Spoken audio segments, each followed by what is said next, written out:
Fala galerinha do xadrez, tudo beleza? Magnus Carlsen vai disputar aí, vai defender seu título de campeão mundial contra Jan Nepomniachtchi, aí Nepomniachtchi, sei lá como fala, Nepo, contra o Nepo aí no final do ano e, claro, com cobertura ao vivo aqui do canal Xadrez Brasil e também depois os vídeos das análises da partida aqui no canal Xadrez Brasil. Mas o José aqui me fez uma sugestão muito interessante de trazer partida também do Carlsen contra o Nakamura, tá bom? E aí ele me falou, cara, traz uma de 2011 do torneio Yangtze lá. E aí eu fui procurar de Yangtze e achei outra também de 2011 entre eles. Então eu vou fazer essa playlistzinha curta, Carlsen de duas partidas, Carlsen contra Nakamura em 2011, tá bom? Vamos dar uma olhada nessa partida que ela é espetacular aqui. Então essa foi a que eu achei nas minhas buscas do London Chess Classic, tá bom? E no próximo vídeo a gente mostra do Yangtze. Bom, aqui Magnus Carlsen está com as peças brancas, né? Partida pensada 2011. Aqui os jogadores com 21 anos de idade, o Carlsen com 21 anos de idade, né? E o Nakamura, de fato, é um dos melhores jogadores do mundo, né? Mas, assim, o que a experiência vem mostrando ao longo do tempo, né? É que ele não consegue brilhar mais do que o Magnus Carlsen, né? Apesar dele ser um adversário muito forte, um cara muito talentoso. Ele não é tão admirado pela sua personalidade, que às vezes é mais provocativa, ele tem briga com um com o outro, mas tirando o lado pessoal que não tem nada a ver com a história, até mesmo no xadrez ele parece que tem dificuldade aí de brilhar contra o Carlsen, né? Vamos dar uma olhada aqui, Magnus Carlsen contra Ricardo Nakamura no ano de 2011. E a gente tem aqui Magnus Carlsen abrindo com o peão do rei, E4, E5, cavalo F3, cavalo C6 e aqui o Carlsen vai para a abertura italiana com bispo C4. Temos aqui cavalo em F6, D3, protegeu o peão central, né? E agora bispo aqui em C5 desenvolvendo e o Carlsen segue com C3. D6, o bispo volta aqui para B3 antes que seja tarde, né? Por que a ideia aqui é o seguinte, ó, D6 traz uma proteção para o peão de E5, liberando o cavalo para poder jogar cavalo aqui em A5 e perseguir o bispo de casas claras. O Magnus Carlsen já se antecipa e faz bispo B3 para poder combater um futuro cavalo A5 e manter o par de bispos aí. Olha que legal. A6 foi jogado, cavalo de bem D2, aqui bispo em A7 e aqui uma ideia muito legal. Muitos jogadores aqui vão com roque, torre aqui em E1, cavalo F1, cavalo G3. O Magnus Carlsen não, ele vai diretamente aqui nessa posição com o cavalo em F1. Qual que é a diferença? Ele ganha um tempo a mais para colocar o cavalo em G3, no caso dele não querer colocar a torre em G1. Tá um pouco complicado, Rafa. Aqui a torre em E1.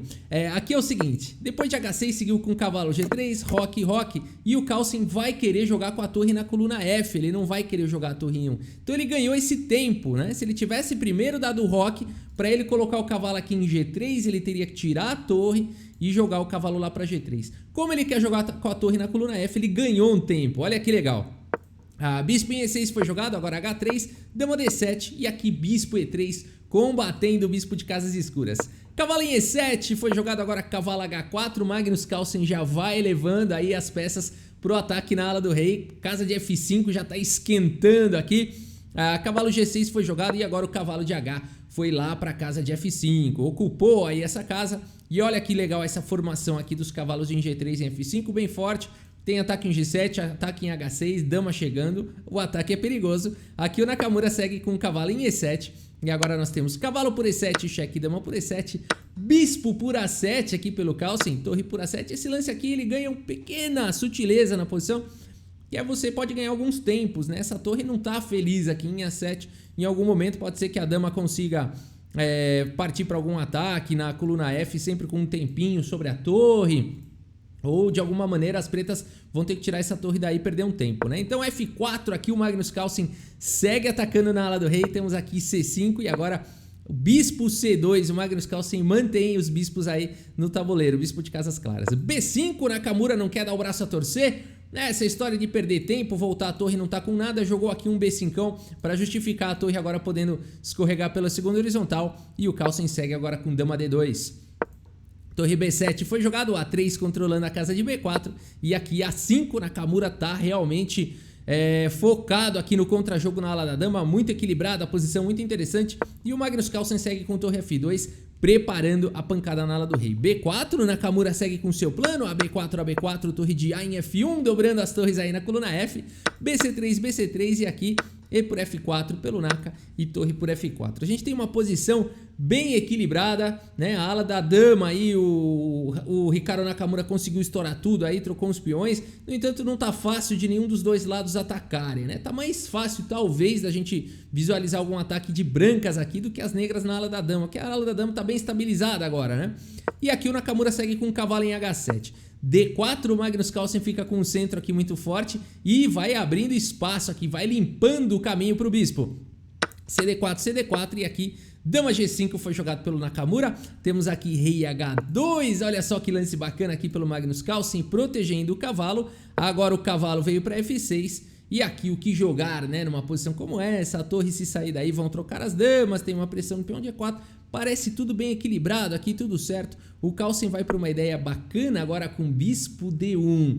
Esse lance aqui tanto impede agora a torre B2, a dama fica tomando conta dessa casa, quanto dá um reforço aqui nas casas claras. E aqui o Nakamura, difícil de achar um lance. Ele precisaria muito jogar H5, a gente comenta isso daqui a pouco. Ele seguiu com torre de F em B8. Esse lance aqui já começa a trazer um pouco de problema, porque agora H4 foi jogado pelo Magnus Carlsen. Fala, ok, beleza, minha dama escapa ainda para G6. O problema é que agora o Magnus Carlsen segue com um lance brilhante, um lance assustador aqui da posição, realmente um lance surpreendente.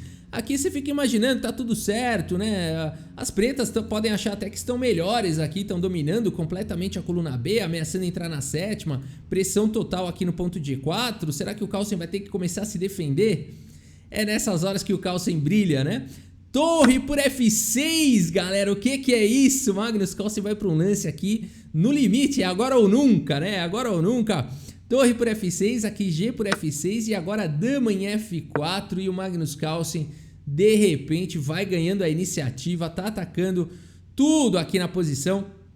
Torre B2 chegou de qualquer maneira e aqui o Carlsen vai para uma ideia muito interessante. Ele quer jogar o cavalo aqui em H5 para atacar lá em F6. No entanto, já existe uma pressão aqui em G2 muito forte. Como resolver isso? Olha só o brilhantismo do Carlsen. Primeiro o bispo H5. Para quê? Para ganhar um tempo. A dama tem que se mexer agora. Dama G7. E agora bispo F3 protege. É muito melhor isso do que bispo F3 direto. Por quê? Porque agora o bispo está protegendo em G2 e o cavalo pode saltar livremente para H5 dando um duplo. Então o bispo em H5 desviou a dama para uma casa desfavorável e vai ajudar agora na dinâmica do cavalo. Olha que genialidade aqui de Magnus Carlsen. A partida segue com torre A8. Nakamura desesperado tenta trazer aí mais peças para o ataque.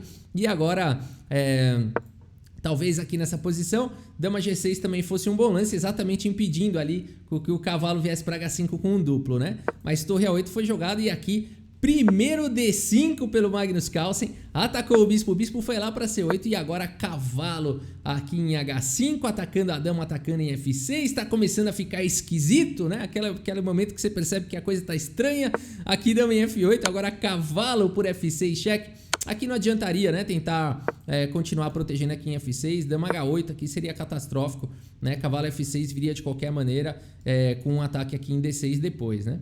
Então aqui dama F8 foi jogado e agora o Carlsen segue com cavalo por F6, cheque, rei H8. E como continuar esse ataque, né? Torre C1 aqui pelo Magnus Carlsen, olha que coisa linda aí, trazendo mais uma peça aí pro ataque, né? Agora não dá pra tirar a torre daqui, não dá pra jogar um torre aqui na sétima, porque tá vindo torre por bispo, além de tudo, né? Por exemplo, não foi jogado, mas se joga as duas torres aqui, torre por C8 vai pra finalização. A dama não consegue mais ficar protegendo o peão aqui de H6, né? Então se dama por torre, simplesmente dama por H6, checkmate. Então torre C1 deixa aqui o Nakamura com as mãos amarradas, ele segue com rei aqui em G7. E agora E5 pelo Carlsen. Que sensacional, indo pra cima aqui do peão. Agora temos aqui D por E5 e cavalo H5. Aqui dama por E5 já seria muito bom, mas o Carlsen vai pra finalização bonita aqui com cavalo H5, cheque. O rei foi lá pra H7, bispo E4, cheque. E nessa posição, que ataque maravilhoso, que partida maravilhosa. Hikaru Nakamura abandona aqui a partida, abandonou porque não dá mais. Nakamura aqui vai perder muito material. Ele poderia seguir aqui com o rei H8, tá vindo dama por E5 e vejam o cavalo aqui em H5, não deixa a dama vir para G7, né? Que coisa maravilhosa. Depois de rei G8 tá vindo aqui dama por B2, Carlsen com uma peça a mais, fora o ataque aqui para cima do rei exposto. não tem contra-jogo, né? Ah, mas tem um cheque aqui em D6, esse cheque não faz nada, né? Aqui simplesmente rei H1 tá seguro, não tem mais como continuar atacando, a fileira do fundo tá protegida e já existe uma ameaça aqui de checkmate que tem que ser combatida, né? Vai jogar com rei F8 e por aí vai, com uma posição vencedora aqui pro Magnus Carlsen. Que é isso, né? Quando parecia que o Nakamura tava bem ali na posição, que ele ia começar a atacar o Carlsen, quando ele viu torre por cavalo, acabou, né? Uma coisa maravilhosa aqui do Magnus Carlsen. E vamos dar uma olhada aqui no relatório do chess.com, ver a precisão aí dos jogadores. E a gente tem aqui, olha só que maravilha, galera, 95,4% de precisão para o Carlsen, é monstruoso, com direito a lance brilhante, torre por F6 foi brilhante, e aqui 85,4% de precisão para o Nakamura. A gente vê em dois momentos, né, bastou um deslizezinho aqui e um deslizezinho lá, né, foram os lances que a gente foi comentando ali durante a partida, tinha que ter jogado um H5, eu falei que eu ia comentar, vou comentar agora, e depois... acabou ficando muito difícil ali de segurar o ataque do Magnus Carlsen, né? Então os dois momentos aqui que estão aí nessa curva, né? Eu vou mostrar aqui para vocês agora. Foi esse lance torre A8, esse foi o escorregão final aqui, ele ainda poderia talvez, como a gente comentou, né, jogar um dama G6 para evitar com que o cavalo viesse com um duplo, né? Mas os problemas começaram um pouco antes aqui. Torre de F em B8 foi o início de todos os problemas do Nakamura. E é muito curioso isso, porque esse lance faz todo sentido, dobrar as torres para atacar, e é o lance que deixa mal aqui, né? Parece que é o lance que deixa bem, mas é o lance que deixa mal. Aqui teria que jogar H5. Por quê? Para poder combater H4 com dama H6.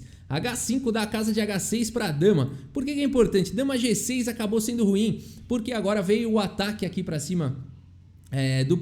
veio o sacrifício, né? E dama H6 não permite, por quê? A dama fica cravando a torre, tá? Então essa é a chave aqui para evitar o sacrifício brilhante do Magnus Carlsen. O Nakamura teria que ter visualizado esse brilhantismo todo e feito essa manobra de H5 com dama H6 para evitar o sacrifício da torre. Galera, não é fácil jogar contra Magnus Carlsen. Ian Nepomniachtchi terá um grande desafio aí no final do ano pela frente. Tá bom, galera? É isso. Espero que vocês tenham curtido aí o vídeo. Muito obrigado pela sua audiência. Um grande abraço para todos vocês e até a próxima. Valeu! Cavalo H5 no tabuleiro de xadrez. De xadrez.